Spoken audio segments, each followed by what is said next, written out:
Das relações de parentesco, a mais importante é que se estabelece entre pais e filhos. Um conceito disso, em sentido estrito, é a relação jurídica que liga o filho a seus pais, parentesco em linha reta de primeiro grau. As classes: filiação nas relações patrimoniais. Filhos havidos dentro do casamento têm presunção quanto à paternidade. Se a mãe for casada, esta circunstância estabelece automaticamente a paternidade. O pai da criança é o marido da mãe. Presunção da paternidade. Suas hipóteses estão lá no artigo 1597. Enumera as hipóteses em que há esta presunção. Presunção aplicada à união estável e à homoafetiva. Inciso 1 e 2. Prazos máximo e mínimo de gestação. Hoje, diante da família socioafetiva, pai é o marido ou companheiro da mulher que aceita a paternidade do filho, ainda que nascido antes. O artigo 1598 diz o seguinte: nos incisos 3, 4 e 5, vimos as 3 hipóteses de presunção de filhos concebidos na constância do casamento, todas elas vinculadas à reprodução assistida. Inciso 3º fala sobre a fecundação. Fecundação, fase de reprodução assistida consistente na fertilização do óvulo pelo espermatozoide. Há 2 métodos de reprodução artificial. A fecundação in vitro. O óvulo e o espermatozoide são unidos em laboratório, ocorrendo a fecundação fora do corpo da mulher. Ou a inseminação artificial, que é a introdução do gameta masculino por meio artificial no corpo da mulher, esperando que a natureza faça a fecundação. Reconhecimento dos filhos. Artigo 1603. Prova-se a paternidade com a certidão. Artigo 1604. Em juízo, o marido pode contestar essa paternidade mediante ação negatória ou ação contestatória de paternidade, que é imprescritível, está lá no 1601. Há também a ação anulatória de reconhecimento, no 1604, sempre que se verificar a desconformidade. Dê uma olhada no artigo 113 da Lei de Registros Públicos. E a ação negatória de maternidade? Artigo 1608. A falsidade do termo de nascimento pode ser atribuída ao oficial de registro civil, a declaração do pai ou da mãe, induzidos a erro por falta de cuidado do hospital e maternidade, no caso de troca de bebês. Multiparentalidade. Duplo registro da criança em nome do pai biológico e do sócio afetivo, enunciado 108 da jornada. Prova de filiação, artigo 1603. O registro torna público o nascimento e estabelece presunção da veracidade das declarações efetuadas. Vamos ao reconhecimento de paternidade, artigo 1614. O prazo decadencial é de 4 anos para impugnar o reconhecimento pelo menor. Impugnação improcedente no caso de paternidade socioafetiva e em decorrência de posse de estado de filhos. O filho havido fora do casamento não é beneficiado pela presunção legal de paternidade, tem que ser reconhecido. E a mãe? Para saber quem é, necessário o seu reconhecimento. A criança nasce, faz o registro dela, declaração de nascido vivo, do DNV. Será o nome da mãe. No entanto, como ela não é casada, não poderá colocar o nome do pai, salvo se ele estiver presente e consentir e ela tiver sua procuração para tanto. Se nasceu em casa, 2 testemunhas que atestem a gravidez e o fato dela estar com o filho. O pai, também é necessário o reconhecimento. Este reconhecimento pode ser voluntário, também chamado de perfiliação, ou forçado, coercitivo, através da ação de investigação de paternidade. Reconhecimento voluntário decorre de ato de vontade, artigo 1609. É ato unilateral e personalíssimo, artigo 27 do ECA, Lei 8.069 de 90. Gera efeito pela manifestação de vontade e o outro genitor não pode a ele se opor. É irrevogável, artigo 1610. Se o filho for maior de idade, deve ele consentir, artigo 1614. Modos de reconhecimento voluntário, está lá no artigo 1609. Qualquer que seja a forma, será sempre revogável, artigo 1610.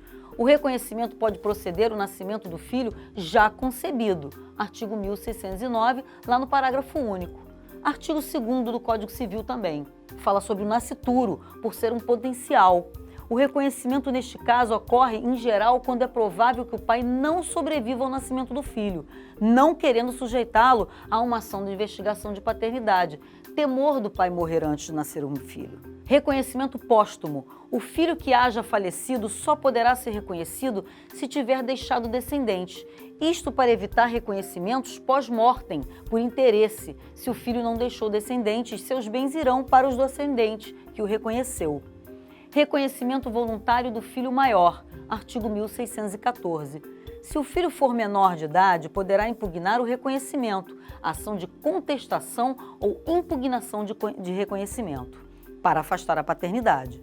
Reconhecimento forçado, coercitivo ou judicial. O filho não reconhecido voluntariamente pode obter o reconhecimento judicial por meio da ação de investigação de paternidade. É ação de Estado, de natureza declaratória e imprescritível, através de exame de DNA, como diz assim a súmula 149 do STF. É possível compelir alguém a fazer o exame? Duas correntes. Sim, prevalece o direito do filho de saber quem é o pai, podendo haver condução do suposto pai. E não, prevalece a intimidade do pai. Ele não pode ser conduzido, pode se recusar, até porque, se tem outros meios de provar, a recusa seria uma prova complementar, que deve ser analisada conjunto com outras provas. Súmula 301 do STJ, presunção relativa. O STJ diz o seguinte: a recusa do investigado em submeter-se ao exame de DNA, aliada à comprovação do relacionamento sexual, gera presunção de veracidade. A ação de investigação de maternidade é possível, embora rara. Efeitos do reconhecimento. O reconhecimento produz efeitos de natureza patrimonial e de cunho moral. Estabelece a relação jurídica de parentesco. Tem efeito ex tunc, retroage ao dia do nascimento do filho. Tem efeito declarativo, só faz contar o que já existe. O direito de família traz definição de filho. Sujeita-se ao poder familiar. O pai. Deveres do artigo 1566, inciso 4º. O filho passa a usar o sobrenome paterno, devendo ser alterado o registro de nascimento. A dever de alimentar. Sucessão. O reconhecimento é incondicional, artigo 1613. Tem validade erga omnes, é irrevogável, artigo 1609. Ação anulatória de reconhecimento, artigo 1604. Sempre que se verificar a desconformidade, artigo 113, lá nos registros públicos. Poder familiar. O poder familiar é o instituto de ordem pública que atribui aos pais a função de criar, prover a educação de filhos menores, não emancipados e administrar eventuais bens. É concebido como instituto de proteção e assistência à criança e ao adolescente, e não como fórmula autoritária de mando para benefício pessoal. Não se trata apenas de um poder conferido ao pai e à mãe, mas sim de um dever que deve ser exercido em igualdade de condições e no interesse dos filhos. Suas espécies, unilateral e compartilhada. O artigo 1634 diz o seguinte: função de ordem pública que não pode ser afastada ou negligenciada pelos pais. Os deveres, poderes dos pais não se esgotam apenas no elenco do artigo 1634, abrangendo também a condução moral e espiritual capaz de prover o desenvolvimento das personalidades dos filhos. Usufruto e administração dos bens, artigo 1689 a 1693. Por isso, pode-se afirmar que é um instituto personalíssimo, marcado pela temporariedade, artigo 1630, pela irrenunciabilidade, pela indivisibilidade da titularidade, pela imprescritibilidade, podendo ser exercido desde a gestação, como diz o artigo 8º lá do ECA, uma vez que a lei não fixa termo inicial. O poder familiar é função, munus, irrenunciável, intransmissível e indelegável, instituído em favor dos filhos e, por isso, sujeito à fiscalização e controle do Estado. Suspensão e modificação, está lá no artigo 1637 e 22 do ECA. A suspensão ou modificação do poder familiar pode ocorrer quando, por ordem judicial, se priva um ou ambos os pais temporariamente do exercício total ou parcial do poder familiar, em benefício do filho, a quem poderá ser nomeado curador especial. As medidas de suspensão e modificação são sempre temporárias e perdurarão enquanto durar as causas que lhe derem origem. Além da suspensão ou destituição do poder familiar, o pai ou a mãe poderá ser condenado a pagar indenização por danos morais aos filhos, em razão de maus tratos, abuso de direito, está lá no artigo 1589. Vamos à perda e à extinção do poder familiar. A perda ou destituição do poder familiar decorre de graves sanções impostas aos pais pela quebra do correto do seu exercício. Estabelece taxativamente o artigo 1638. Divergente para Tartucci, por exemplo, o rol é exemplificativo. A perda do poder familiar, em regra, é permanente e imperativa.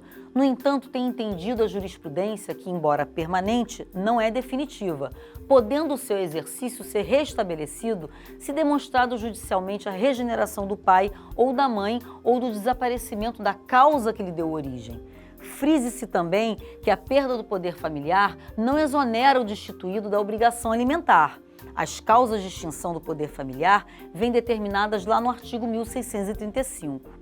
A extinção do poder familiar não se confunde com a sua destituição.